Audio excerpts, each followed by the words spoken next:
Bom dia a todos. Vamos retomar aqui o nosso trabalho, né? Hoje, reiniciando com um painel a respeito de distratos. Acho que um tema que interessa a todos nós e extremamente atual. Todos nós estamos sofrendo, né, um pouco com isso. E temos hoje a oportunidade de estarmos aqui. Me permitam dizer assim, esse termo, duas feras, realmente, do direito imobiliário, tá? Dr. Marcelo Terra e o Chalub, profissionais que dispensam, obviamente, qualquer apresentação, mas que eu, particularmente, para mim é uma honra estar mediando esse painel, profissionais de reconhecido valor e que todos admiram pela postura profissional e pela bagagem e todo o legado que já deixam aí para a gente nos seus livros, enfim, que todos nós estudamos. Vamos começar com o Dr. Marcelo Terra. Vai ser com o Chalub? Então, por favor, Chalub, uma palavra.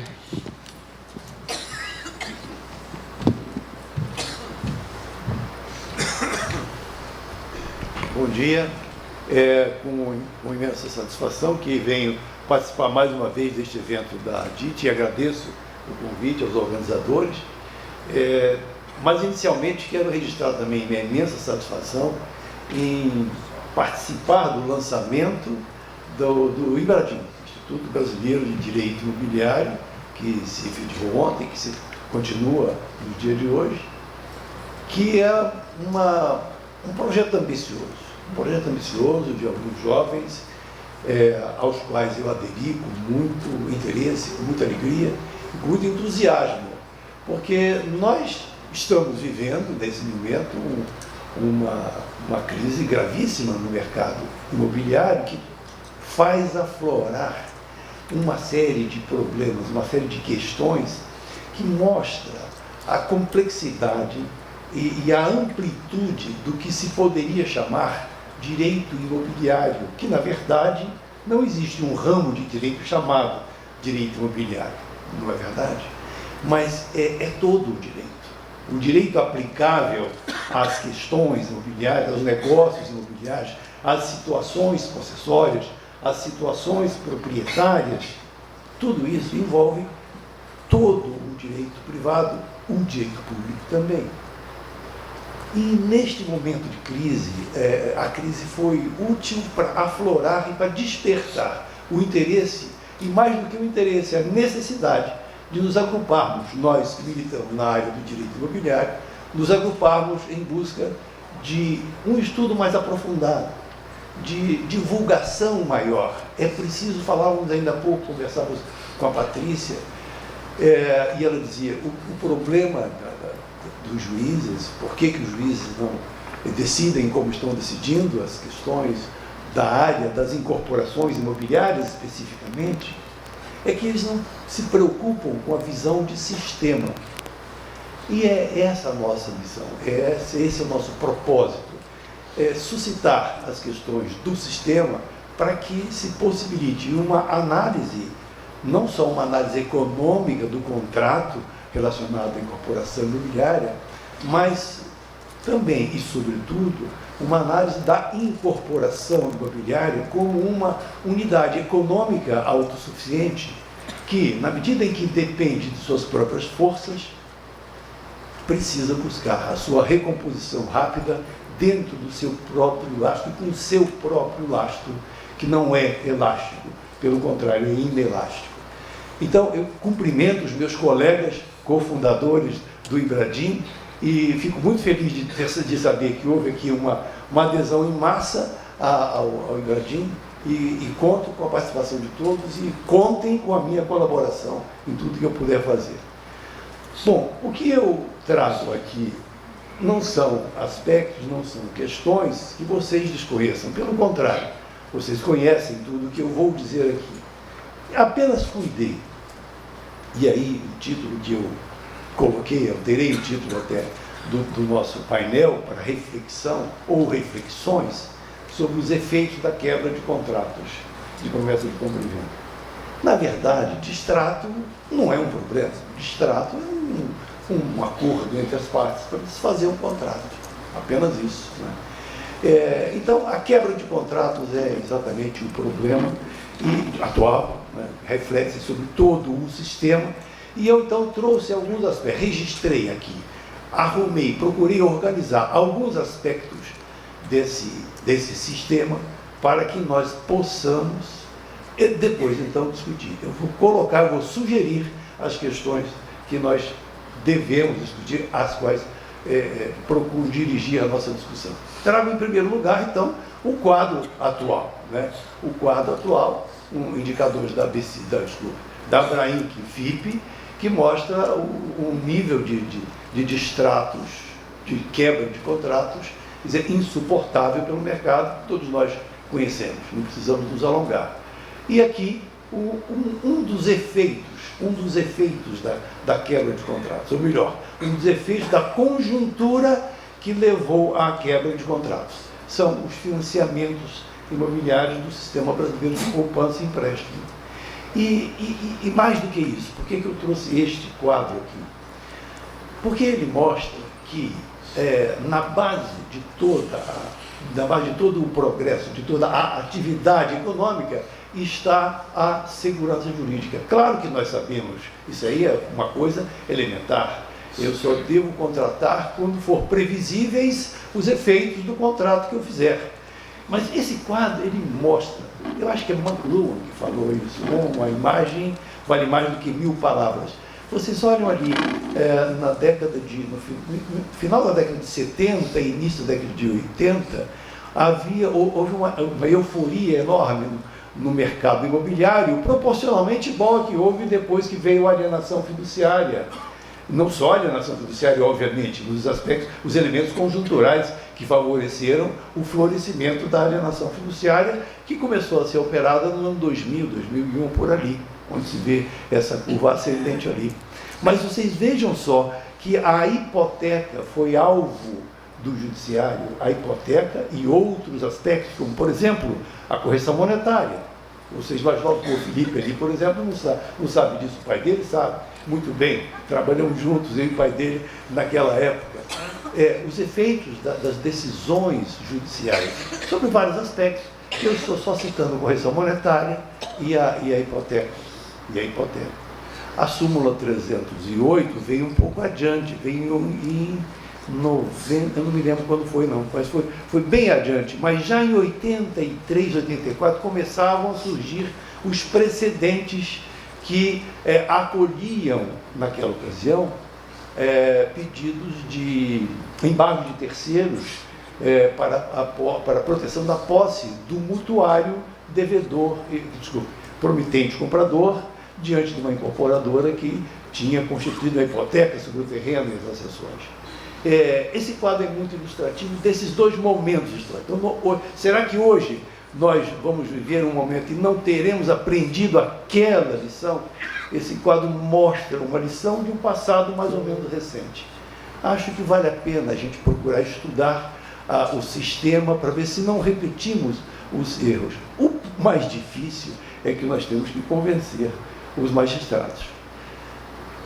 Me dá uma certa frustração, sabe? Me dá uma certa frustração, eu paro e penso, converso no meu escritório mesmo. Gente, será que a gente não está com capacidade de persuasão? Precisamos estudar outra coisa, além da técnica e além das matérias especificamente jurídicas sobre o contrato de incorporação, para tentar persuadir, porque não estamos conseguindo persuadir, mas acho que, e no fim a gente vai ver alguma reação, talvez até com a mesma timidez da reação da economia. Enfim, eu agora diante disso aqui, eu podia parar por aqui e começar o debate com vocês. O problema está todo aqui, vamos discutir, mas eu cuidei de arranjar alguns aspectos, arrumar alguns aspectos, articular alguns aspectos para despertar a nossa reflexão sobre o que vamos debater aqui. O primeiro aspecto que eu levantei foi a relação entre a Lei 4591 e o CDC. E então, procurei fazer uma comparação entre a Lei Geral de Proteção do Consumidor e as leis principais que regulam os contratos imobiliários. Essas leis que também contêm elementos específicos de proteção do vulnerável, daquele contratante mais frágil, que se coloca em posição de desvantagem econômica e técnica diante do fornecedor, que no caso é o incorporador aqui.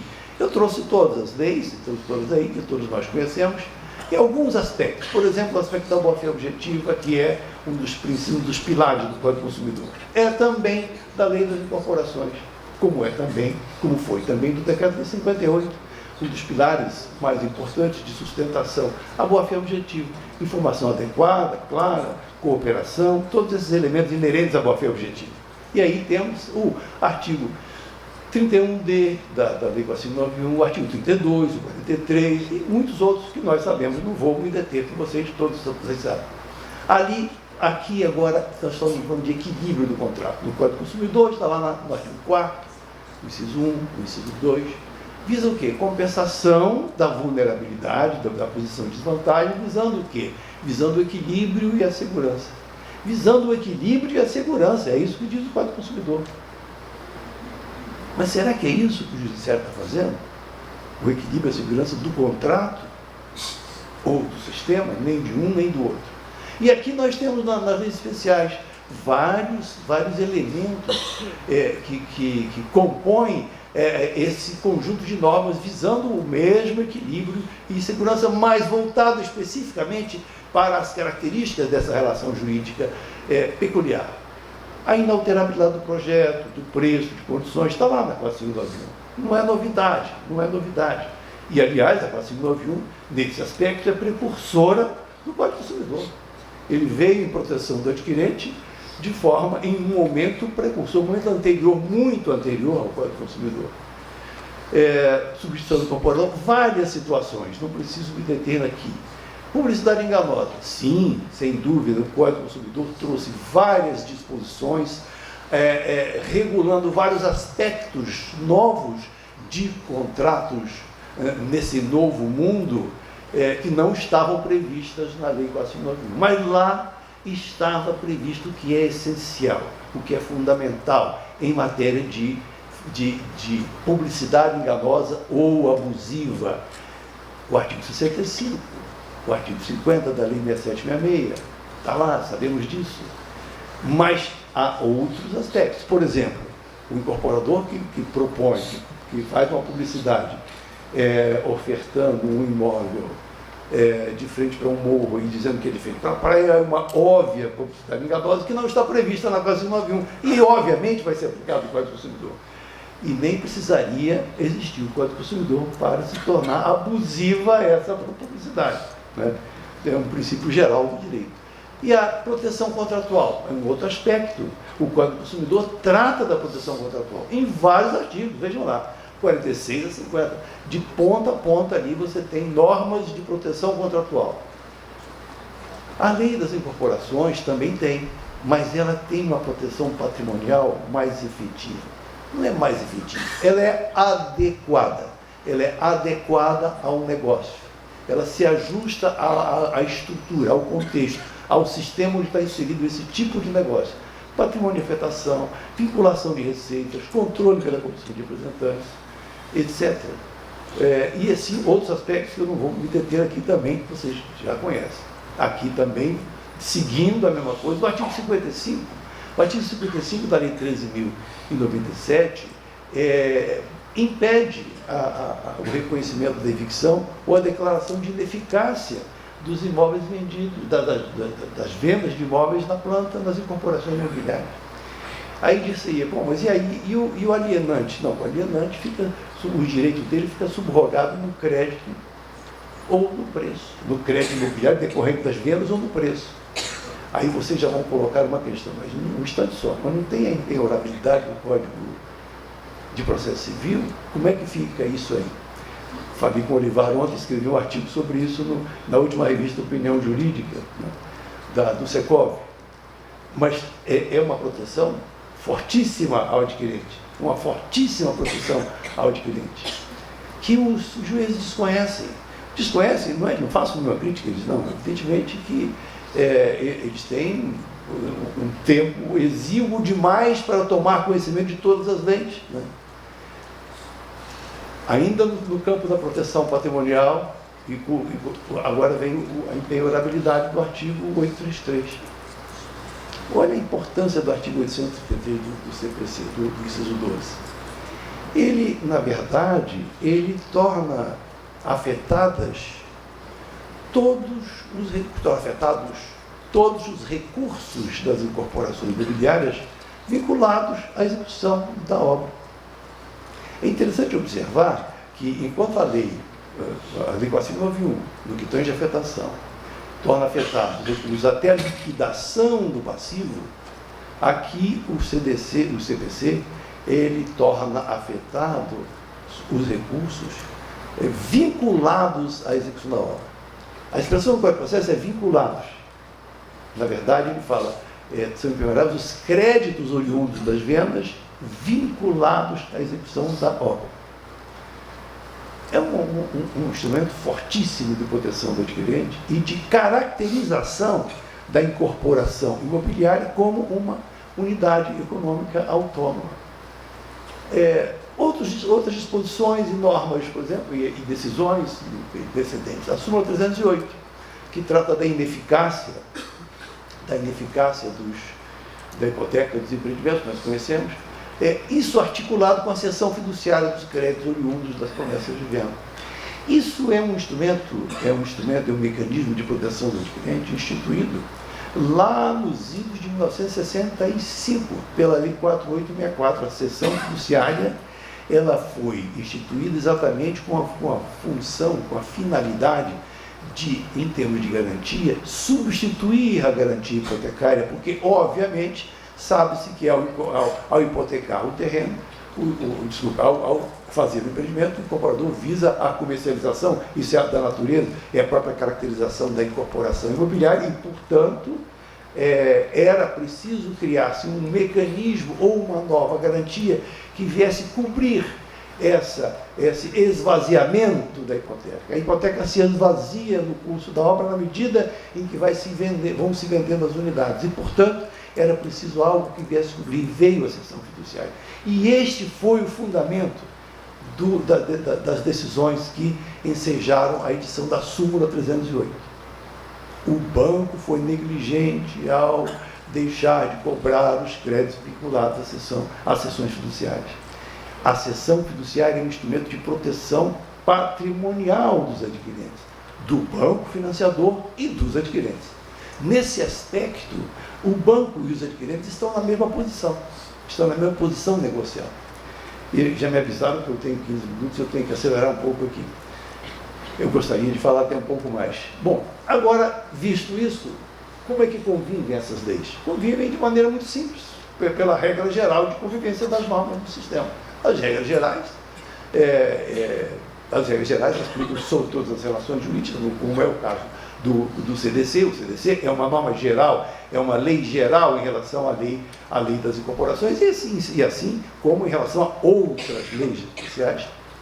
E a lei especial incide nos aspectos do que toca especificamente ao tipo de contrato, ao negócio específico. E assim, então, de acordo com os princípios mais elementares de interpretação das leis no sistema, prevalece a lei especial sobre a lei geral. Isso é uma falácia? Não, isso é um princípio mais do que elementar. E é um princípio que está consagrado na jurisprudência mais recente. Por exemplo, a ADI 2591, que é aquela de incidência do CDC nos contratos bancários. O STF reconheceu que sim, o CDC incide nos contratos bancários, mas ressalvam que o CDC não tende a disciplinar as relações entre as instituições do sistema financeiro nacional e seus clientes, sob o prisma estritamente financeiro. Está dizendo que aplicam-se as normas do Banco Central e dos contratos de crédito que prevalecem sobre o CDC naquilo que tem de peculiar. O CDC não trata de juros, não trata de método de cálculo de juros. Então, não incide sobre esse aspecto. É isso que está dizendo essa decisão do STF. Além disso, mais recentemente, veio uma decisão muito interessante, na mesma linha, que diz respeito à prevalência das normas especiais da Convenção de Varsóvia sobre o CDC, naquilo que toca à indenização por perda de bagagem. As convenções internacionais, quando acolhidas pelo direito positivo, são classificadas como leis ordinárias. E sendo lei especial, diz esse acórdão desse recurso, né? E sendo lei especial, prevalece sobre o CDC. No campo da incorporação imobiliária, este é um acórdão paradigmático do ministro Rui Rosado, da década de 90, nem me lembro, ou foi na década de 90, ou não, até antes, porque estava entrando em vigor o Código do Consumidor naquela ocasião, ele até chama de CODECOM, né? No mesmo sentido, quer dizer, o contrato de incorporação continua submetido à Lei 4591 e prevalece o que tem específico. E mais recentemente, ainda em relação à alienação fiduciária de bens imóveis, o STJ já consagrou, em todos os casos que foram apresentados a ele, a prevalência da lei especial, porque tem um critério especial, um critério peculiar de restituição dos valores pagos pelo devedor inadimplente no caso de execução, no caso de resolução do contrato, E aqui prepondera sobre a regra geral do CDC. Eu não sei até, eu questiono isso, eu não sei se prepondera. Tem um outro acordo que eu ia até colocar aqui, mas eu não coloquei, não, mas eu vou levantar essa questão aqui agora. Não se aplica o artigo 53 do CDC. Eu acho que se aplica sim, ele se aplica, ele convive, ele não se aplica naquele aspecto específico.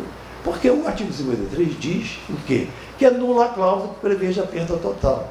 Nenhuma dúvida quanto a isso. Ela é nula a cláusula. Agora, no contrato de promessa de compra e venda, que é regulado pela 4591, na resolução extrajudicial seguida de leilão, ela não se aplica o código, o artigo 53, não incide naquela situação específica, porque a relação jurídica ali é peculiar e tem uma regra própria. A regra própria, a regra especial prevalece por quê? Porque a regra própria é concebida exatamente para atender à peculiaridade daquela situação.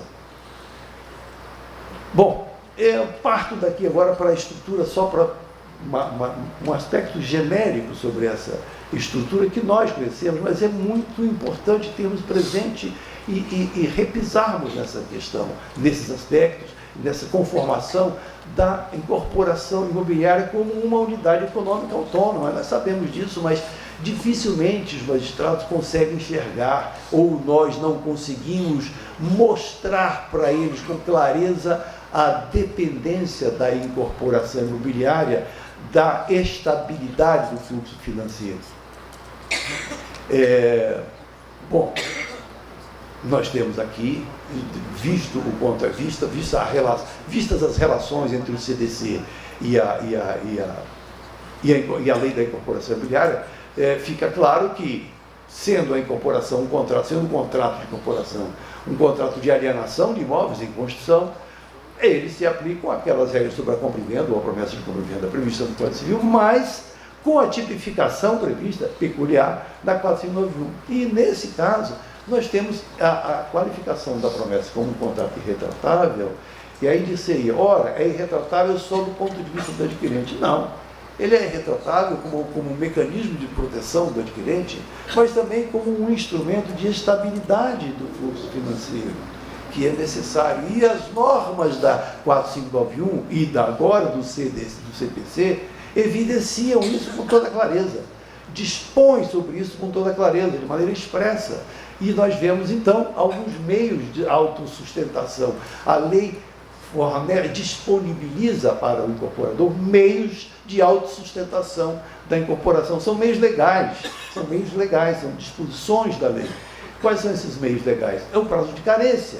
O incorporador tem esse meio para avaliar o mercado e decidir se ele coloca-se em risco com a incorporação e se coloca o mercado em risco com a incorporação. Sei que não é muito usado, mas é uma concepção do legislador consciente da limitação da capacidade de uma incorporação de captar recursos e de manter a regularidade e estabilidade do fluxo. O regime de vinculação de receitas, ele é natural na incorporação imobiliária. Nela, a vinculação de receitas é percebida quando você olha para o parágrafo 232, que trata da irretratabilidade, quando trata do prazo de carência, E ele está expresso em várias outras disposições, não está apenas nas normas do patrimônio de afetação, em várias outras disposições. No que tange ao patrimônio de afetação, ele é específico. A irretratabilidade das promessas, falamos, o que não significa, obviamente, que a promessa não possa ser desfeita, não possa ser quebrada. Sim, há de ser quebrada por inadimplemento do incorporador ou por inadimplemento do adquirente, né? E a prioridade da recomposição de capital?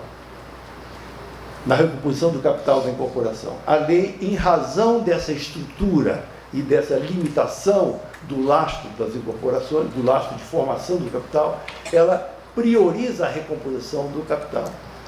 E aí, então, estão outras disposições legais assim, específicas e diretas sobre esse aspecto. Do patrimônio de afetação. Os recursos integrantes serão utilizados para pagamento ou reembolso das despesas inerentes à incorporação. Despesas inerentes à incorporação são aquelas necessárias à execução da obra. Além disso, essa disposição aqui, que permite a constituição de garantias reais sobre os bens integrantes do patrimônio de afetação, mas desde que direcionados para a execução da obra, desde que direcionados a edificar, a consecução da edificação e entrega das unidades. De modo indireto, isso é reproduzido no 83312 do CPC, do novo CPC. A cessão fiduciária, no caso da cessão fiduciária, o produto dessas operações, dessa operação de cessão fiduciária, tem que ser também destinado à mesma finalidade e a exclusão, e a norma sobre a exclusão do patrimônio de afetação. O que ele diz? Olha, fica excluído da afetação tudo aquilo que exceder ao necessário para a execução da obra. Quer dizer, a lei está repetindo a todo momento que há uma vinculação de receitas à execução da obra. E o que ela quer dizer com isso? O que ela quer dizer com isso é que há um interesse comum da coletividade dos contratantes que prevalece sobre o interesse individual do adquirente e inadimplente. É simples e é compreensível, é perfeitamente compreensível. A vinculação, eu chamo a atenção para isso, desculpe, eu chamo a atenção para essa disposição aqui, porque ela é uma das mais recentes, ou talvez a mais recente sobre a matéria, e ela é de caráter genérico, ela está no CPC. Ela está no CPC. Do mesmo modo que o incontroverso foi da Lei 10.931 do campo imobiliário para o CPC, a afetação saiu do campo da incorporação e foi para o CPC. Está aqui. Isso é uma afetação. Do mesmo modo que é uma afetação a impenhorabilidade da Lei 8.009, que trata da moradia, do imóvel de moradia. Bom, e é em razão exatamente de toda essa conformação peculiar e em razão da especificidade, da prevalência da lei especial sobre a lei geral, que a Lei 4.591 e a 4.864 dispõe sobre a rápida recomposição do fluxo financeiro do capital, no interesse dessa coletividade, mediante resolução extrajudicial, é uma das hipóteses de resolução extrajudicial do contrato de promessa, seguida de leilão. É um aspecto interessante dessa resolução. Essa resolução do contrato, a resolução do contrato, como sabemos, obviamente, ela enseja o retorno das partes ao status quo ante. Então, o incorporador, recuperando o imóvel em razão da resolução, pode vendê-lo como quiser, para quem quiser, pelo preço que quiser. Não neste caso. Neste caso, em razão da vinculação de receitas, a 4.591 determina que ele promova a venda em leilão. Ou seja, o titular do direito, que é o incorporador, ele perde o seu direito subjetivo de decidir, de dispor como pretender, porque ele recuperou a propriedade plena, em razão da resolução da promessa. Mas ele é obrigado a vender. É um ônus que se impõe ao incorporador, do mesmo modo que a venda da unidade do imóvel recuperado por um credor fiduciário é levado ao leilão como um ônus imposto pela lei ao credor fiduciário, visando o quê? Visando a realização da função de garantia lá e visando a realização do interesse da coletividade aqui, coletividade dos contratantes aqui.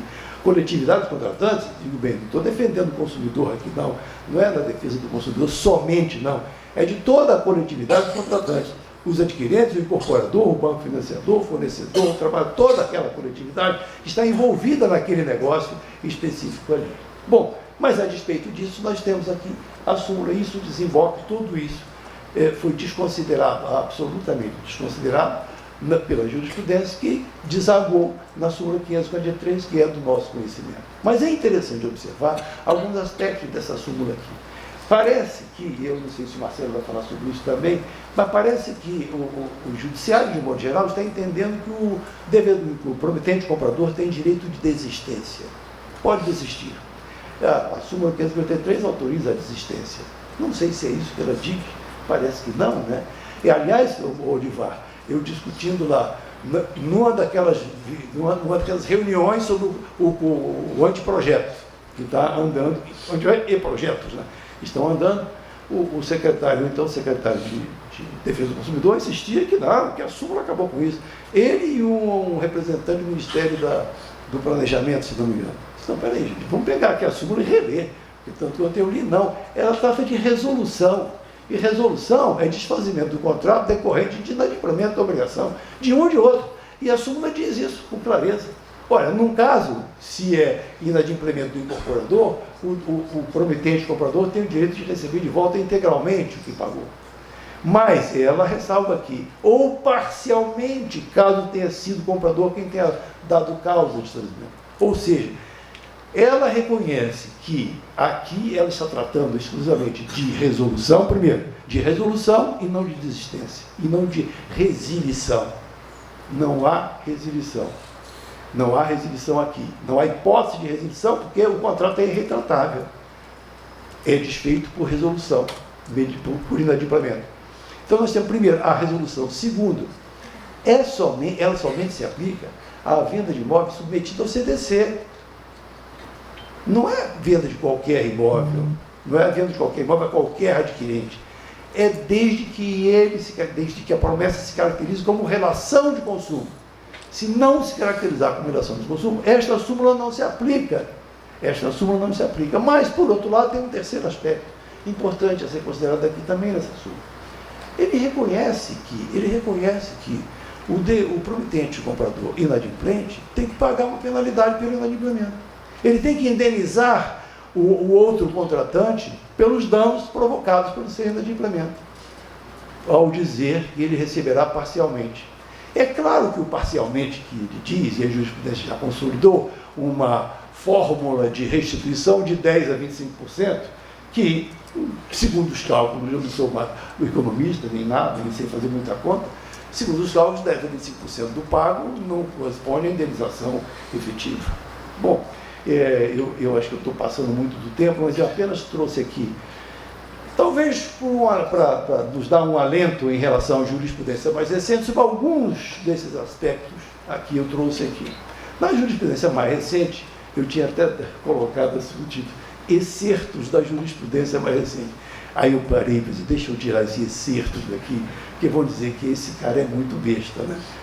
Então, é a jurisprudência mais recente, alguns aspectos dela. Poderia até chamar de aspectos, ficaria mais simples, né? Aqui temos um caso do Estado do Rio de Janeiro, no agravo de instrumento interposto por uma incorporadora contra uma decisão de urgência em ação de rescisão, chama-se rescisão, em que o promitente comprador alega impossibilidade de cumprimento do contrato. A decisão foi essa aqui, e essa decisão tem sido repetida nessa Câmara, que é a 25ª Câmara do Tribunal de Justiça do Rio de Janeiro, que era até recentemente a Câmara do Consumidor. E esses desembargadores, essa turma, essa Câmara decidiu, ainda enquanto Câmara do Consumidor, nesse sentido. A ação de rescisão com restrição de parcelas paga por alegar impossibilidade depende de prova da incapacidade de pagamento. E não uma aceitação geral, como tem acontecido. Então, ele ressalva bem que o 543 se aplica em caso de resolução do contrato, e não de desistência, porque não se cuida de desistência em razão de um contrato irretratável. Aqui, a qualificação do adquirente como consumidor. É uma decisão recente, de 17, do ministro Cueva, em que qualifica o promitente comprador como consumidor apenas quando adquire para sua moradia e de sua família. Eu, particularmente, acho um pouco restritivo demais esse conceito. Mas, de qualquer maneira, já se mostra uma tentativa da jurisprudência, uma iniciativa da jurisprudência, de distinguir aquilo que está na súmula 543. No instante, na medida em que só se aplica a 543 aos contratos submetidos ao CDC, vamos qualificar o que é o CDC, o que é a relação jurídica aplicável ao CDC. Ele definiu assim, é um início, será? Não sei. E, finalmente, um acordo do ministro Salomão sobre a necessidade de análise econômica do contrato e sua aplicação a todos os contratos de financiamento imobiliário. Ele analisa aqui a exigência de pagamento do incontroverso. Então, com essas aqui, está o acordo inteiro aqui, depois está disponibilizado para vocês aí. Eu agradeço muito a atenção, peço desculpa por ter cedido um pouco o meu tempo, mas eu fiz um esforço grande para concentrar aqui. Muito obrigado.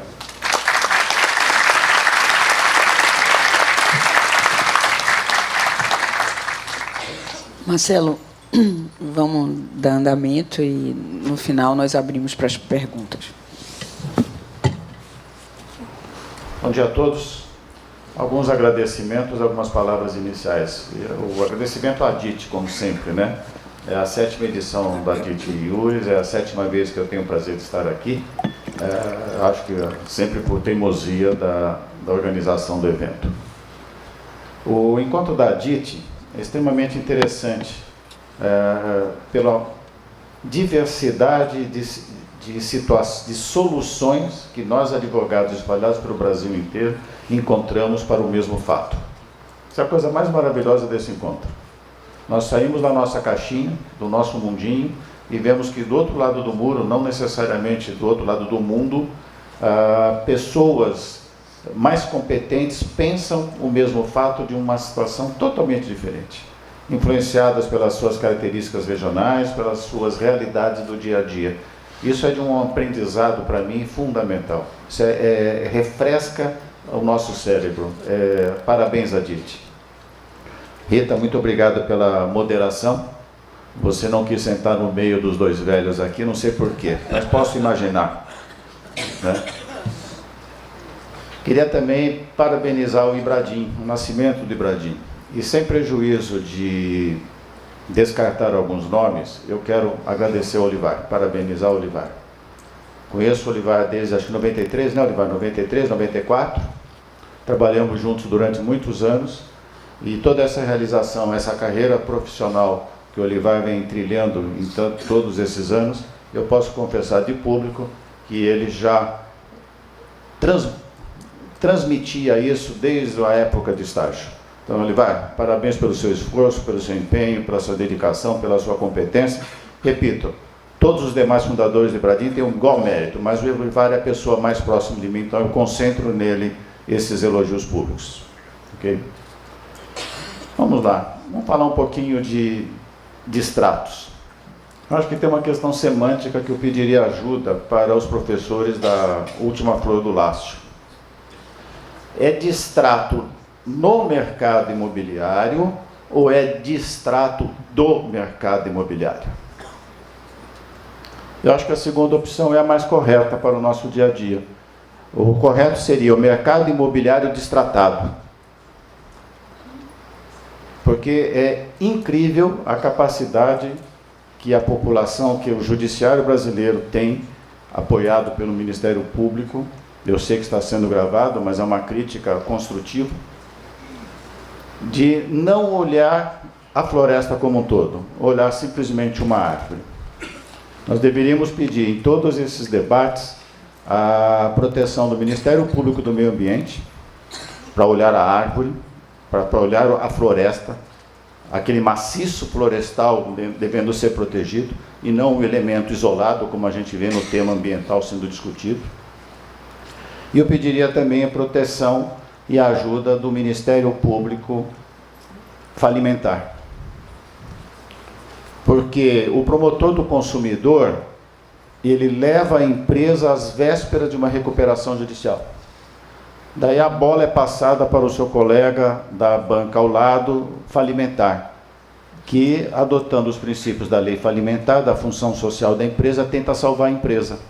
Era mais fácil, mais racional, mais lógico evitarmos que ela entrasse numa situação calamitosa? Sem dúvida alguma. Então falta esta visão sistêmica de todos esses operadores do direito. Vamos lá, algumas questões aqui.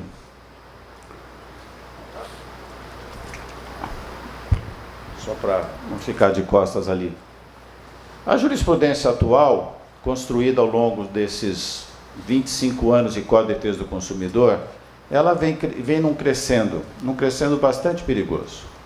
E se nós demoramos 25 anos para estarmos numa situação de risco, facilmente nós conseguimos imaginar quão difícil será a saída dessa situação de risco. Decisões isoladas, mais fortes. Direito de desistência, ainda que motivado, até o recebimento da posse. Onde já se viu isso? Não vou repetir tudo que o Melim falou, né? É sempre muito agradável, muito produtivo ouvir o Melim falar. O Melim une a experiência prática do advogado militante e o conhecimento teórico do professor igualmente militante.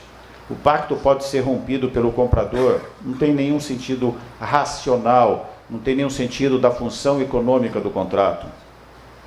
E por aí vai, várias decisões nesse sentido, né? A devolução em parcela única, a devolução imediata, esse conceito temporal tão drástico, paga-se parceladamente e recebe-se à vista.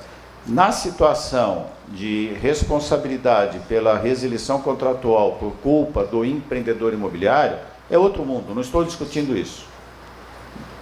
Deu causa à rescisão contratual, incorporador, aplique-se a lei, efetivamente. Devolução integral, perdas e danos e tudo mais que couber. Eu estou falando na situação em que o incorporador está cumprindo a tempo e modo suas obrigações. A devolução entre 75% e 90% dos valores pagos, a base de cálculo, quanto até então pago, diversas questões que no dia a dia da advocacia nós enfrentamos. Eu vou avançar um pouquinho. Quais são as consequências desse entendimento jurisprudencial? Insegurança jurídica. É engraçado, né, que o termo insegurança jurídica ele vale para todos os lados. Hoje mesmo, ouvindo na rádio uma entrevista da Procuradora-Geral da República, a doutora Raquel, ela fala da segurança jurídica, né? E nós também lutamos pela segurança jurídica, às vezes em situações antagônicas à do Ministério Público. Nós precisamos de um diálogo, nós precisamos ter portas abertas com o nosso interlocutor Ministério Público para podermos aprender suas experiências, porque é natural que o Ministério Público tenha uma visão pessimista do mercado. Eu costumo dizer que o MP é um médico legista, todo cliente é morto, que só chega a reclamação à mesa do MP, não chega elogio. Eu não conheço nenhum inquérito civil aberto por uma representação de um consumidor agradecendo a oportunidade de ter participado de um empreendimento e ter ganho com esse empreendimento. 100% das notícias que chegam ao Ministério Público são notícias tristes, corretas ou incorretas, mas tristes. Então isso vai moldando a cabeça e o DNA do investigador. Nós temos que aprender com isso, mas da mesma forma nós temos muito a ensinar, muito a ensinar. O risco sistêmico ao incorporador, ao empreendimento, aos demais condôminos, né? Uma decisão, eu diria hoje, quase que isolada do Tribunal de São Paulo, da 6ª Câmara de Direito Privado, o desembargador Vitor Guglielmi, acusando isso. Há uma insegurança jurídica ao sistema, há um risco sistêmico ao incorporador, ao empreendimento e aos demais condôminos do empreendimento. Esta é a parte mais importante, a floresta, aos demais condôminos do empreendimento. Prejuízo ao caixa do empreendimento. Reflexos negativos em todos os contratos coligados e conexos. A quebra de força vinculativa do contrato irrevogável e retratável. O contrato deixa de exercer sua função social. Nós temos que parar e meditar um pouquinho sobre isso. Fala-se muito da função social do contrato como motivo para a extinção contratual sem justa causa por mera vontade dele adquirente. É exatamente o contrário. A função social do contrato é baseada, reside na força vinculativa do contrato. O contrato existe para gerar paz social. A paz social está na força vinculativa do contrato. Se não houvesse força vinculativa, nós viveríamos numa anarquia contratual. E a anarquia contratual seria a fonte da não existência da paz social. Nós temos que lutar muito nesse sentido. E é a pergunta que sempre surge, né, nos nossos debates: onde está a promotoria de defesa do bom consumidor? O promotor do consumidor, ele é promotor do consumidor em geral, do bom e do mal. Ele tem que pensar no bom consumidor também, aquele que honrou suas obrigações naquele contrato de incorporação, que é um contrato complexo. Ele vai ser prejudicado pelo mau consumidor, que por uma vontade sua individual não quer mais brincar de ser comprador. Ele quer de volta o dinheiro que pagou, total ou parcialmente, não importa, mas ele quer de volta. Ele está prejudicando o bom consumidor, aquele que está dentro do barco, remando em conjunto e sofrerá as consequências. Nós vivemos um momento, aparentemente, né, a pesquisa que o Lucas mostrou agora há pouco, ela dá uma sensação de que nós estamos saindo desse momento. Ainda não saímos, mas há uma perspectiva de saída, e o ano de 2018 é um ano de corrida de obstáculos, né? A cada 50 metros nós temos que pular um obstáculo, e é uma maratona. É uma maratona de obstáculos, não é uma corrida de 100 metros de obstáculos e 400 metros, como nós vemos nas Olimpíadas, mas é uma maratona de obstáculos. E a cada 100 metros nós encontramos um obstáculo. Nós vivemos, nos últimos 3 anos, uma tempestade perfeita: demagogia e paternalismo. A demagogia do Poder Judiciário, a demagogia do Ministério Público, aliada a um paternalismo que é, para o bem e para o mal, faz parte do DNA brasileiro. Nós, brasileiros, somos paternalistas, em via de regra. Em maior ou em menor grau, mas somos paternalistas. Quando nós unimos paternalismo e demagogia na nossa atividade individual empresarial, a consequência é nós quebrarmos. Mas quebramos individualmente. Quando nós levamos a demagogia e o paternalismo para um ativismo judicial ou ministerial, a consequência é muito séria. Será que um dia nós mudaremos? Não sei, tenho dificuldade de acreditar, porque acho, sinceramente, não sou sociólogo, acho que faz parte do nosso DNA. Uma crise econômica conjuntural é uma situação passageira. Todos nós assim esperamos, e a pesquisa de ontem revela isso. Os jornais trazem uma recuperação econômica bastante tímida ainda, né? A inflação está próxima de zero, mas o emprego não está crescendo como poderia crescer. A taxa de juros reais é muito alta ainda. É uma das mais altas ainda do mundo, se nós compararmos inflação com taxa oficial de juros. Então, isso está impedindo um crescimento mais acelerado da nossa economia, deixando de lado o fator político. Essa crise deve passar. O mercado imobiliário é conhecido como um mercado de picos, morros, picos e vales. Qualquer gráfico vai mostrar isso. Nós não podemos acreditar e confiar na existência de um mercado imobiliário absolutamente linear e num patamar alto. Ele vai viver de altos e baixos, é natural. Nós temos que saber aproveitar o momento alto e sabemos sobreviver no momento baixo. Já falei do olhar para a floresta. Há um raciocínio extremamente simplista nesse ativismo, né? O adquirente é hipossuficiente, mas nem sempre. O adquirente perderá o imóvel ficará com o incorporador eu tenho um errinho de gramática aí, poderá novamente alienar o imóvel a terceiros, até mesmo com lucro. Eu não sei se é erro de gramática ou nos mundos que nós vivemos, talvez ele esteja em cima, agradando a todos os lados, né? Mas foi erro de gramática. Sim. Essa é a explicação do advogado para justificar seu erro, né? É um raciocínio extremamente simplista. Qual que é a dúvida? O justiceiro social aplicaria a sua teoria na venda de sua própria casa? Essa é a pergunta básica, que nós deveríamos fazer em todas as sustentações orais, em todas as peças. Basta coragem. O senhor venderia a sua casa com essa perspectiva? De recebê-la de volta, ainda tendo que devolver uma parte substancial do quanto recebido? Eu tenho certeza que se a DIT fizer essa pesquisa no meio do Ministério Público, no meio dos jornalistas e no meio do Judiciário, se a resposta for verdadeira, dirá não, claro que não. Eu vendi minha casa, eu usei esse dinheiro para outra situação, eu comprei uma segunda residência, eu gastei, fui passear de férias, paguei dívidas, o dinheiro está gasto. Ainda que aplicado, ele não existe mais para essa finalidade. Ele tem um outro carimbo, aquele dinheiro recebido de preço. Ora, se essa percepção que eu tenho se concretizar, por que aplicar essa regra ao empreendedor imobiliário? Por que penalizar o empreendedor imobiliário como regra? Nós podemos admitir a situação em casos concretos isolados, mas não como um princípio consumerista à disposição do adquirente para retirar da prateleira esse princípio, se e quando quiser, e utilizá-lo a seu bel prazer, a depender do momento de mercado. Qual é a causa disso tudo? Na minha percepção, o erro não está na lei, não. O Código de Defesa do Consumidor foi sábio. O artigo 53 é extremamente bem redigido.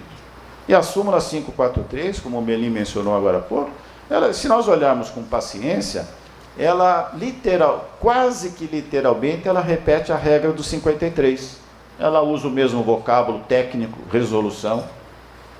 O que ela traz de novidade, a súmula 543? Quando fala da devolução imediata, que é uma regra que não está no 53. De resto, a súmula 543, ela é um espelho do artigo 53, que na minha leitura é um artigo sábio. Ele vedou a perda total, a estipulação prévia de perda total. Ele não quantifica o que é devolução parcial. Por quê? Porque é caso a caso. É impossível, num esquema abstrato, se definir a justiça daquele caso concreto a ser examinado, se e quando ocorrer. Então, onde está o erro? O erro está na interpretação da lei. Se a lei está correta, onde está o desvio? O desvio está no intérprete, na sua leitura da lei, daquela demagogia e daquele paternalismo. Aí tem todo um histórico legislativo, que eu vou avançar um pouquinho pelo tempo, né? Porque a DIT nos faz bullying, eu senti isso no Melim, estou sentindo também, né? Você recebe o cartão amarelo, daqui a pouco vem o vermelho, daqui a pouco vem a polícia, nos tira de cima aqui do palco. Mas eu sei que é necessário, é uma crítica que é verdade, ela tem que existir efetivamente, né, a atitude. A dupla perspectiva de uma cláusula penal. Ela é uma adequada sanção ao contratante culpado, mais um erro gramatical, peço desculpas, e uma justa compensação ao inocente. Eu trago aqui um acordo do TJ São Paulo. A cláusula penal antes e depois do CDC, só a título de curiosidade, acho que poucos aqui viveram essa época, só alguns leões meio desdentados como eu e o Melim. A jurisprudência era pacífica, até do STF, prestigiando a cláusula penal na incorporação imobiliária de perda total das quantias pagas. Não se discutia esse tema, absolutamente não se discutia, era um tema fora de pauta. Já falei o que está efetivamente no CDC. Eu vou avançar um pouquinho mais, que eu queria falar do projeto de lei, tá? Esse material vai estar à disposição dos senhores. Eu faço aí toda uma leitura também do que é cláusula abusiva, né? Que a cláusula penal que normalmente nós praticamos, ela não tem a característica de abusividade que está definida no próprio Código de Defesa do Consumidor, que traz regra. Nós temos que usar o próprio Código de Defesa do Consumidor como apoio à nossa defesa. Eu já mencionei alguma vez que nós temos que usar o princípio do judô, usar a força do adversário a nosso favor. Temos que usar o Código de Defesa do Consumidor, os seus princípios a nosso favor, porque lá dentro tem regras muito inteligentes. A harmonia das relações de consumo, a boa-fé na relação de consumo, não é uma boa-fé unilateral, é uma boa-fé bilateral.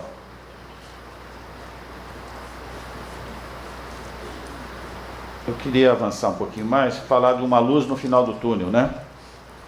Temos duas leituras, a otimista e a pessimista. A luz no final do túnel é que o túnel está acabando. A pessimista é que pode ser um trem em sentido contrário, né?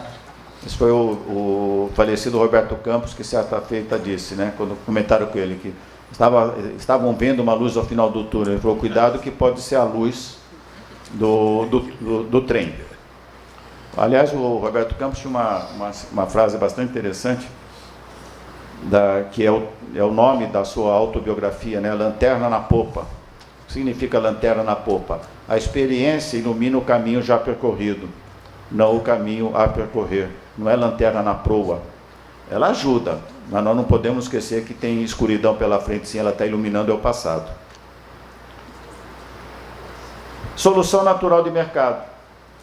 Se não puder pagar o preço, ou se não se interessar mais pelo imóvel, ele, comprador, terá e tem ampla liberdade de ceder seus direitos a terceiros.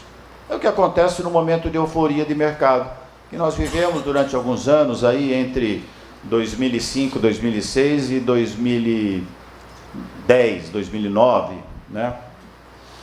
O comprador que não queria mais o imóvel, até porque ele era um comprador especulativo, ele revendia com lucro e pasmem, ele não repartia o lucro com o incorporador. Ele era um egoísta, aquele investidor, absolutamente egoísta.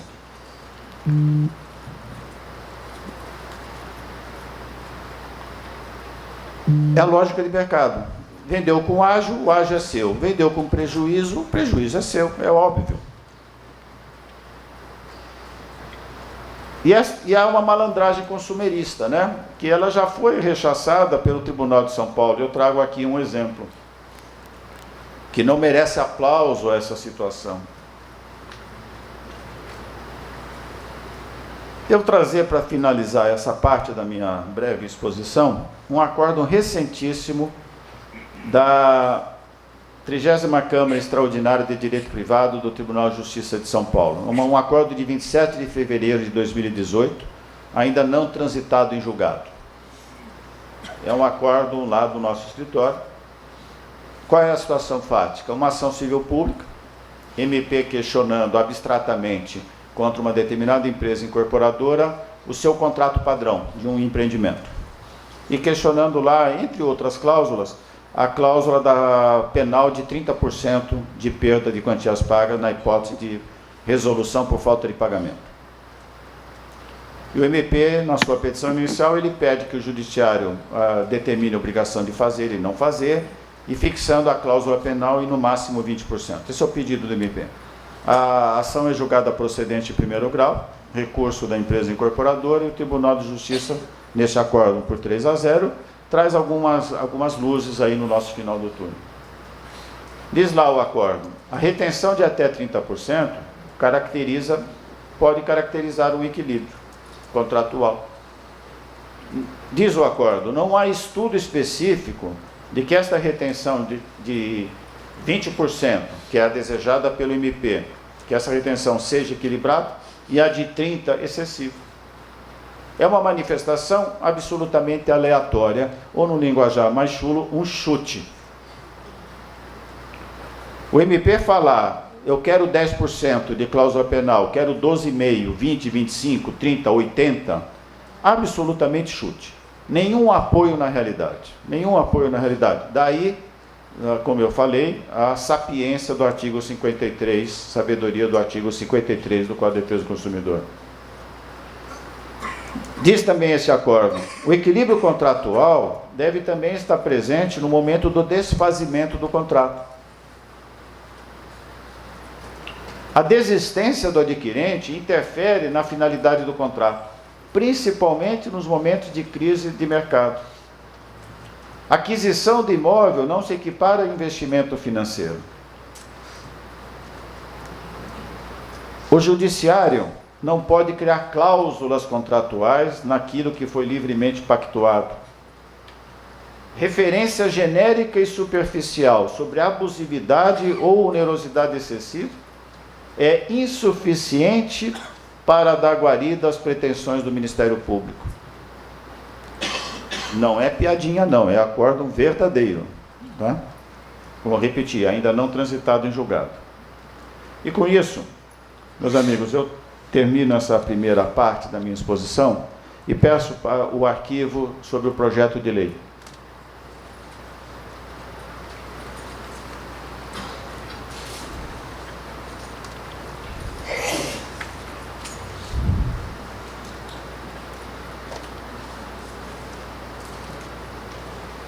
Ok, obrigado.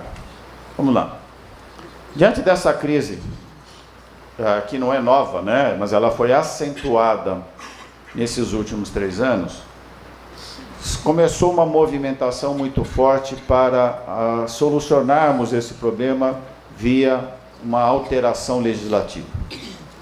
Isso começou lá com um movimento no Rio de Janeiro, com a celebração daquele pacto, famoso pacto, que se evoluiu depois para diversas minutas de medida provisória, de projeto de lei, de anteprojeto de lei. E parece, mas eu não tenho nenhuma informação concreta mais recente, parece que um determinado projeto de lei, ele estaria caminhando aí para um debate mais aprofundado e eventual conversão em lei. Esse projeto de lei que eu estou aqui comentando, de acordo com uma versão que eu recebi em março de 18, é aquela versão, Olivar, que você comentou, que eu comentei também, tá? Eu não sei se tem alguma nova, não tenho ideia. Esse projeto de lei, ser concretizado em lei, ele altera a lei de incorporação e altera a lei do parcelamento do solo. Pela exiguidade do tempo, eu comentaria um pouquinho só sobre a lei do parcelamento do solo. Mas algumas palavras prévias. Eu, pessoalmente, Marcelo, acho que a solução não deveria ser através de modificação legislativa. Eu estou sendo teórico, não estou sendo prático. Eu tenho a absoluta consciência dessa minha abstração. Por que eu digo isso? Porque o projeto de lei, tal como está, ele vai cristalizar o direito ao arrependimento sem justa causa. Eu acho isso lamentável, porque o mercado vai passar, essa crise passa, e depois da crise passar, nós estaremos com uma estratificação legal do direito de desistência imotivada, sem que haja uma penalidade absolutamente excessiva para desestimular essa desistência imotivada. Mas é uma opinião minha, não sou eu quem decido isso, mas eu acho ruim para o mercado. É a minha opinião pessoal, já manifestada diversas vezes. Mas superada essa preliminar, vamos examinar o que está lá dito. Então, inclusão. Outra crítica aqui que eu acho, conversei já com o Melim, ele compartilha disso, é um projeto de lei muito ruim, tecnicamente falando. Deixando de lado essa questão psicológica que eu mencionei, ele é um projeto confuso. Ficou mais confuso ainda quando o mesmo projeto de lei tratou do loteamento. Ficou muito confuso, muito confuso. Quando a gente compara a solução dada para a incorporação e a solução dada para o loteamento, situações que seriam absolutamente idênticas em alguns pontos, a lei dá tratamento legislativo diferente. É um caos, Fica difícil até de ler. Né? É um remendo, é um Frankenstein, né? Ela foi sendo... Ali virou aquele, qual é o nome daquele bichinho lá da Austrália, que só tem lá, aquele que é pato, gato, tudo ao mesmo tempo, né? Como que é? O Nitorrico, né? Então esse projeto traz inclusões de alguns dispositivos na lei de incorporações, traz a obrigatoriedade de um quadro resumo. Esse quadro resumo deve ter algumas informações.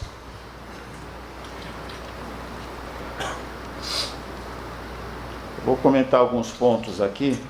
As consequências do desfazimento do contrato. Essas consequências devem estar previstas no contrato, no quadro resumo do contrato.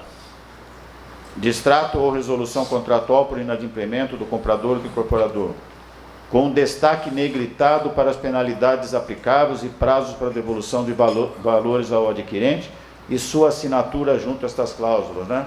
É uma proposta do projeto de lei, obedecendo aqui princípios genéricos que estão no Código de Defesa do Consumidor em relação às cláusulas restritivas a direitos do consumidor. Um contrato de no passado, lá na origem, em 1990, quando eu comecei a minutar contratos base de alienação de unidades com base no CDC, o contrato era um negrito só, né? Era um negrito só. Se a gente olhasse aquele contrato, era um contrato negritado. Um contrato totalmente negritado não atende ao princípio de chamar a atenção. Daí logo mudei, o contrato deixou de ser negritado, porque você tinha que escolher, como que você podia escolher qual cláusula era ou não restritiva? Né? Mas está aqui, e assinatura junto a estas cláusulas, que nem contrato de aluguel de automóvel, né? A gente faz a rubriquinha lá em vou ficar com 3 microfones para perguntas. Do contrato de locação de automóvel. Taxas de juros, o contrato vai ter que, no quadro resumo, as taxas de juros. E o sistema, com indicação do sistema de amortização. O que tem de ruim nessa proposta? É que fala, o período de incidência de juros não pode ser anterior à conclusão da obra. Isso contraria a jurisprudência hoje pacificada no STJ. É um caos isso daqui. É um absoluto caos. Sistema de amortização. Poderíamos melhorar, deixar claro aqui a possibilidade da aplicação da tabela price como sistema de amortização. Outro caos, possibilidade de desistência em até 7 dias, quando o contrato for firmado em estande de vendas e fora da sede do incorporador, com devolução integral. Tratando o contrato de compra e venda imobiliária como um contrato do door-to-door, né? A venda agressiva, como diz o direito português, né? É o Avon Chama. A vendedora do Avon Chama toca a campainha. Isso é um filme antigo, as donas de casa de hoje são diferentes, eu sei disso, né?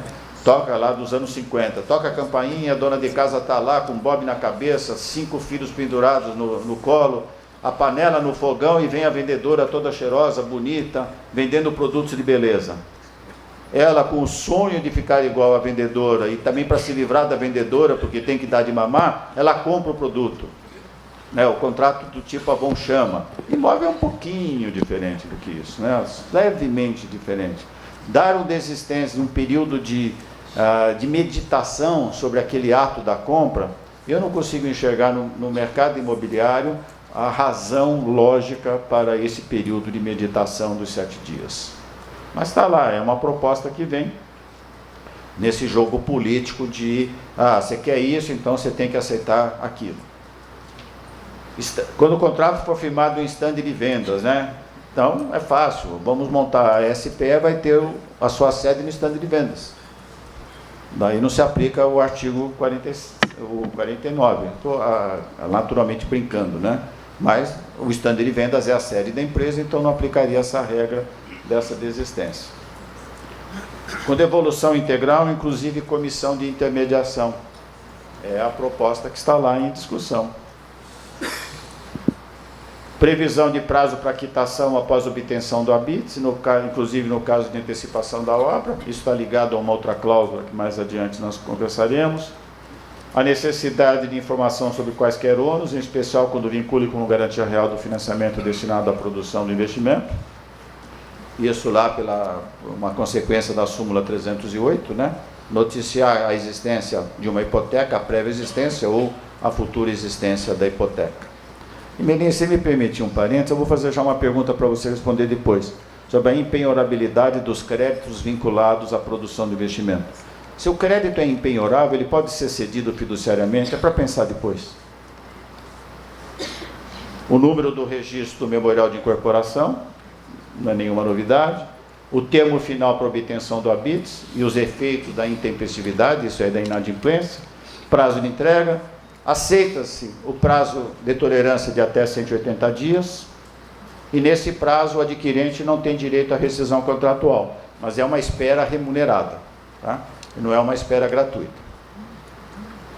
Nesse período há uma compensação de 0,5% dos valores pagos atualizados, com pagamento até o 5º dia útil do mês subsequente, isto é, entrou no prazo de carência, tem que pagar uma verba mensal àquele conjunto de adquirentes. Esta é a proposta do projeto de lei, que também eu diria que é um retrocesso, porque a jurisprudência tem admitido o prazo de tolerância como um prazo gratuito e não oneroso. Então, é um retrocesso sobre esse aspecto. Após 180 dias de atraso, direito de rescisão, de recebimento e devolução da integralidade dos valores, isso não... eu acho que, sinceramente, eu não consigo questionar essa disposição, ela é equilibrada, ela é justa, né? Se eu não conseguir cumprir a obrigação nos 180 dias, salvo situações comprovadas efetivamente de caso fortuito ou força maior, há esta consequência. A possibilidade de o contrato prever uma previsão de entrega antes do prazo ajustado. Então, se fala, por exemplo, normalmente o mercado trabalha, né, 30 meses mais 6 meses de tolerância. Então, vamos estabelecer lá 42 meses de prazo de obra, com a possibilidade de antecipação, desde que com um pré-aviso com 180 dias da data efetiva. Nesta situação, haverá a antecipação da data de cumprimento das obrigações pelo adquirente. Eu tenho algumas dúvidas operacionais sobre isso, acho que isso pode dar margem a muita confusão, e fico pensando muito na questão do contrato bancário e da data de vencimento do contrato bancário. Talvez eu não tenha conseguido compreender bem, mas eu tenho dúvida se isso vai funcionar efetivamente na prática, principalmente à vista do contrato de financiamento bancário.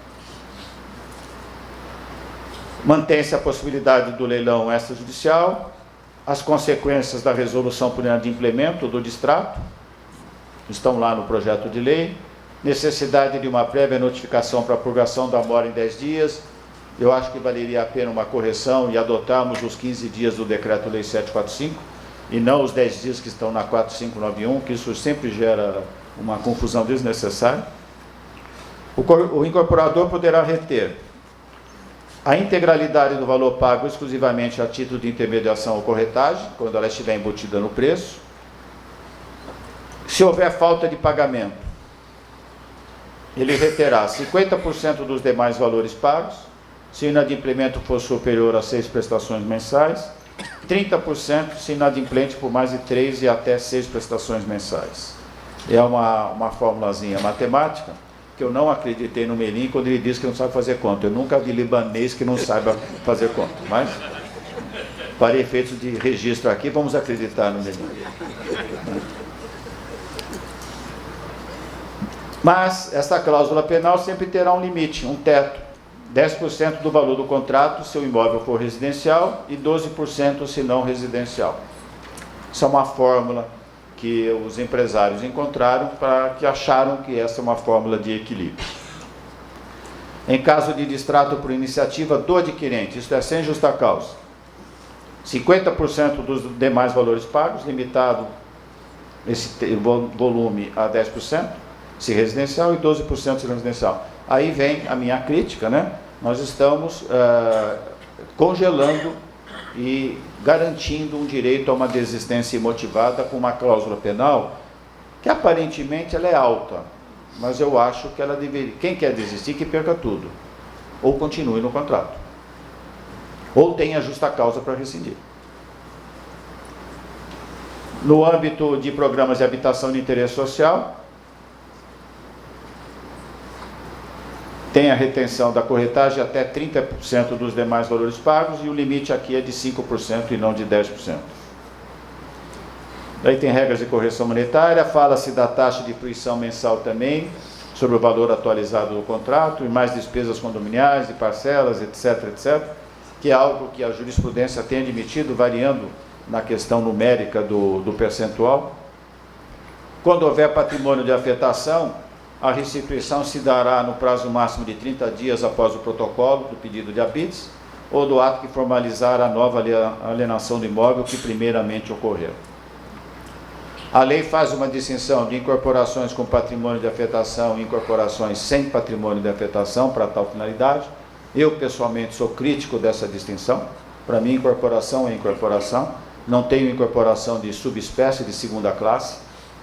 A incorporação tradicional, mesmo sem a afetação patrimonial como nós conhecemos hoje, desde 2001, ela é uma incorporação que também garante, que protege, que também precisa de recursos para ser concluída e até para pagar o agente financiador, porque nada impede que o banco financie uma obra de uma incorporação sem patrimônio de afetação.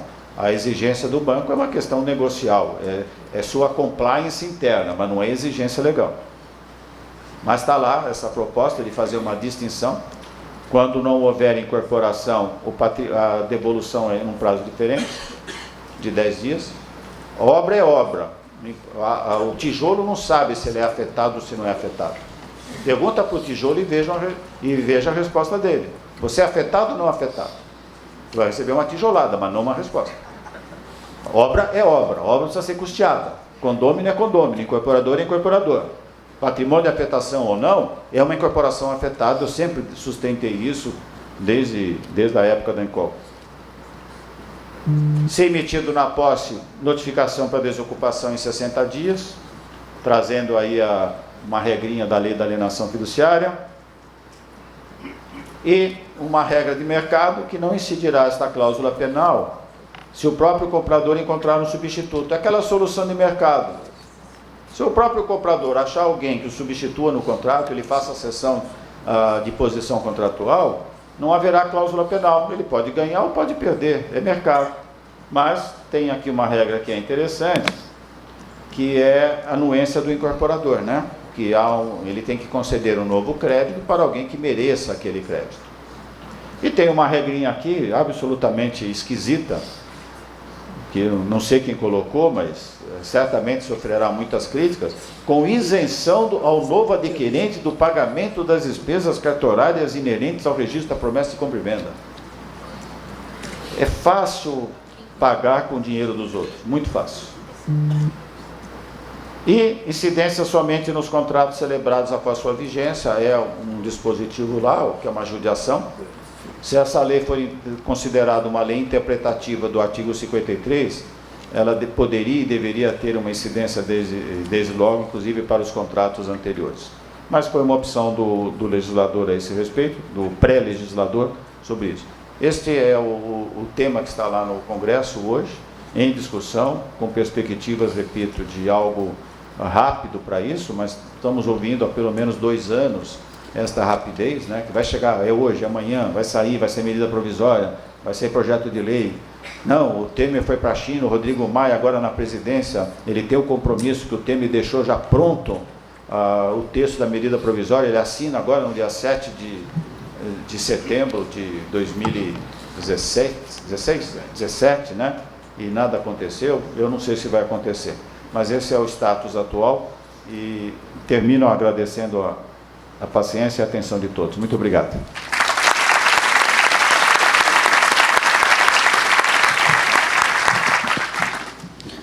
Bom, no sentido de otimizarmos o nosso tempo, eu gostaria que as pessoas que têm alguma pergunta, alguma questão, se manifestassem todas, para que a gente pudesse agrupar, né, as perguntas e responder de uma forma genérica. Alguém tem alguma pergunta? Tem a minha que eu fiz. Não, sim, não tenha dúvida. Nós vamos lhe dar prioridade, Marcelo, pode ficar tranquilo. Alguém tem... Quantas? Uma, 2, 3. Bom dia. 3 perguntas? Não, só um minutinho. Tá bom. Eu vou lhe dar a palavra. São 3 pessoas, então. Correto? Então, por favor, Marcelo, você poderia repetir a sua pergunta para o Chalub? Eu posso falar. O Marcelo levanta uma questão sobre a convivência entre a norma da impenhorabilidade e a cessão fiduciária dos créditos oriundos das vendas. O objeto de ambas é a mesma coisa, ou seja, são os créditos oriundos das vendas. Eu entendo que o artigo da impenhorabilidade tem que ser interpretado olhando a floresta, porque, na verdade, ela o que visa, qual é o propósito da impenhorabilidade? É vincular, é manter, é preservar a vinculação das quantias, das quantias objeto dos créditos oriundos das vendas, à execução da obra. E qual é o propósito da cessão fiduciária, que é tratada, se não me engano, no parágrafo 2º ou 3º do artigo 31A da Lei da Afetação? O propósito, e assim como também da 4864 e do artigo 20 da 9514, que regulam a cessão fiduciária, é vincular o produto daqueles créditos à liquidação do passivo da incorporação. Então, todo o direcionamento de ambos das operações, os contratos, as situações, é a execução da obra. Tanto a manifestação de vontade de ceder o crédito, como a sujeição do incorporador a um ato de constrição correspondente à impenhorabilidade. Na medida em que o propósito é esse, de ambos, acho eu que a impenhorabilidade não prejudica em nada, não interfere em nada, salvo o melhor juízo, no direito subjetivo do incorporador de dispor do seu crédito para fim de cessão fiduciária, com a finalidade de disponibilizar recursos para a execução da obra. Perfeito. Bom dia a Primeira todos. pergunta. A minha pergunta também vai na mesma linha do Dr. Marcelo, mas fazendo uma comparação dessa regra da impenhorabilidade com o artigo 55 da 13.097, que fala que o credor ele vai se subrogar no crédito imobiliário. Então, prevalece a norma especial ou a norma posterior do CPC? A segunda pergunta, logo, por favor.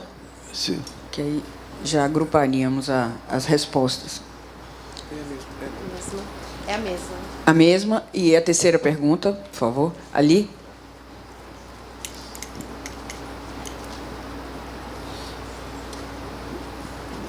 Eu sou empreendedor, não sou advogado. Eu tenho visto aqui nas palestras bastante debate sobre os retrocessos da legislação. E os palestrantes, de forma geral, demonstram um conhecimento muito profundo sobre a matéria, direito imobiliário e tudo aquilo que são os grandes problemas que nos afetam hoje. Existe um trabalho da ADIT, vamos dizer, dessas celebridades que nós temos aqui em termos de conhecimento, para nós não termos uma dependência tão direta assim do legislador em si, que me parece que são feitas leis extremamente incoerentes, controversas e até antiquadas. E o que nós estamos fazendo ou podemos fazer para estar frente a esse debate, em quem está fazendo as leis, de estar frente a eles nesse debate?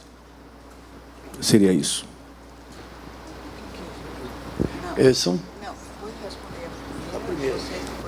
Bom, eu vou tratar então da questão, eu vou tratar então da questão da convivência ou coexistência da norma do 55 do 13.097, da 13.097 com a impenhorabilidade do CPC.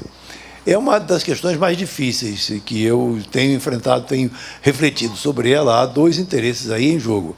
Primeiro, o interesse da coletividade daqueles contratantes da incorporação imobiliária. E segundo, o interesse do alienante do terreno que se viu prejudicado, que se viu lesado em razão da ineficácia ou da evicção. Eu confesso que ainda não formei um juízo a respeito dessa situação. Eu levantei essa situação num artigo que escrevi recentemente na opinião jurídica do Secov, exatamente preocupado com a interpretação que possa ser dada. Não sei se o Marcelo já pensou sobre isso, se gostaria de falar sobre isso. E aí eu te passo para você responder a outra pergunta. Acho que a única forma de interpretarmos em conjunto entendemos que são institutos diferentes, né? Impenhorabilidade e subrogação. Então, a princípio, eles podem conviver. Só que o dinheiro tem um carimbo principal, que é a conclusão da obra. O que sobrar é do credor do incorporador. E quando eu falo conclusão da obra, no conceito de patrimônio de afetação, também pagamento do financiamento bancário. Até porque haverá, provavelmente, a prévia cessão fiduciária dos recebíveis. Não é isso? Qual que era a segunda pergunta? Ah, o que fazer? É a pergunta de $1 milhão, como se diz. Eu acho que o setor ele faz bastante, mas encontramos, como também a expressão antiga, ouvidos moucos, né? Porque volta para a demagogia e para o paternalismo. Demagogia e paternalismo. Você tem uma Secretaria Nacional do Consumidor, o Senacom, no âmbito do Ministério da Justiça, né? Que é um colegiado. Esse colegiado tem atribuição legal com a defesa do consumidor de expedir anualmente, faz muitos anos que ele não o faz, portarias elencando cláusulas consideradas abusivas. Faz muito tempo, né, que não se emite qualquer portaria nesse sentido. A última que saiu, acho que é de 2001, se não me engano, que tem 3 dispositivos a respeito do mercado imobiliário. Esse Senacom, ele poderia, eu sempre achei que a solução seria mais prática, se o Senacom emitisse uma portaria dizendo: eu, Senacom, entendo como abusiva a cláusula que contenha tais regras, isto é, não abusiva as que estivessem fora. Seria um procedimento muito mais simples, muito mais rápido, não dependeria de alteração legislativa, né? Seria um belo norte, um belo sinalizador para toda a interpretação. Qual é o problema? Quem é que faz parte do Senacom? Os consumidores, os órgãos de defesa do consumidor. Então a gente ouve a expressão, é vaca sagrada. Tratar de tema do consumidor é vaca sagrada. Pior do que retrocesso ambiental é retrocesso no direito conquistado do consumidor. Não se aceita qualquer discussão a respeito. E esse monstrengo que nós estamos vendo aí na tela, ele é fruto dessa dificuldade, muito fruto dessa dificuldade. É interlocução, é o jogo democrático, é legislativo, é Congresso, é Senado, é Câmara. Só que o tema é difícil você sustentar no momento de crise, porque ao mesmo tempo, e nós temos que ter essa consciência, ao mesmo tempo que o incorporador está sofrendo com a crise, muitos bons consumidores também estão sofrendo. Não estão conseguindo pagar por motivos alheios à sua vontade. Esse jogo, esse equilíbrio, ele é quase impossível de ser alcançado, mas não podemos jamais desistir do diálogo e da tentativa. Eu acho que o setor está unido, ele conversa, ele tenta, ele luta com essas dificuldades conhecidas. E é um tema também que, para o governante, eu tenho a sensação de que é um tema que não é da ordem do dia, não é primordial para ele. Não é primordial para ele. Há muitos anos atrás tinha um ditado que era falado, que era dito pelo Antônio Carlos Magalhães, aqui da Bahia, que dizia: dar crédito imobiliário para a população não dá voto, porque daqui a 20 anos eles estão lembrando da prestação que estão pagando. Na demagogia, não dá voto, dar crédito não dá voto. O que dá voto é fazer coisa popular de outra natureza, mas não dar crédito imobiliário. Na véspera da eleição. Não dar crédito imobiliário é um negócio sempre que o político, ele não vê, acho eu, que ele não vê como algo atraente para fins de seu colégio eleitoral. Bom, eu acho que... mais uma pergunta.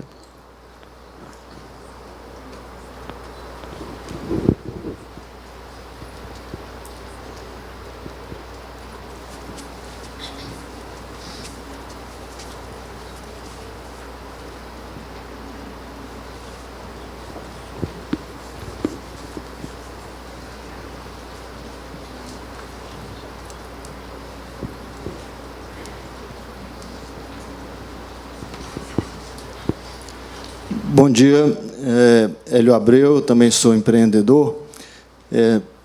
A gente tem visto alguns pedidos de resolução contratual baseado numa perspectiva de atraso de obra, ou seja, uma caracterização de que o prazo não vai ser cumprido porque a obra estaria atrasada. A minha pergunta é se, nessa formulação desse projeto de lei,